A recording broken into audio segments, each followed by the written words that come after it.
ದೌರ್ಜನ್ಯ ನೀಡಿರುವ ಆರೋಪದ ಮೇಲೆ ಬಂಧಿತನಾಗಿರುವ ಜೆಡಿಎಸ್ನ ವಿಧಾನ ಪರಿಷತ್ ಸದಸ್ಯ ಸೂರಜ್ ರೇವಣ್ಣಗೆ ಬೆಂಗಳೂರಿನ ಸೆಷನ್ ನ್ಯಾಯಾಲಯ ಜುಲೈ 18ರವರೆಗೂ ನ್ಯಾಯಾಂಗ ಬಂಧನ ವಿಧಿಸಿ ಆದೇಶಿಸಿದೆ.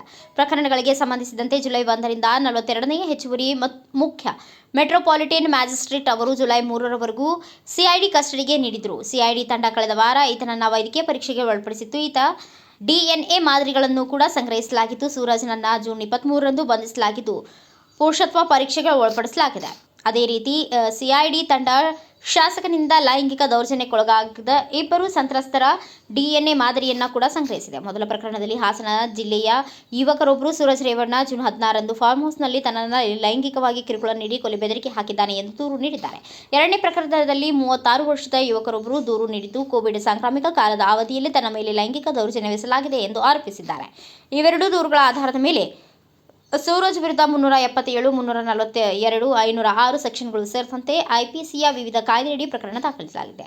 ಸೂರಜ್ ರೇವಣ್ಣ ಸಹೋದರ ಜೆಡಿಎಸ್ನ ಮಾಜಿ ಸಂಸದ ಪ್ರಜ್ವಲ್ ರೇವಣ್ಣನನ್ನು ಕೂಡ ಕೆಲವು ಲೈಂಗಿಕ ಕಿರುಕುಳ ಆರೋಪದ ಮೇಲೆ ಬಂಧಿಸಲಾಗಿದೆ.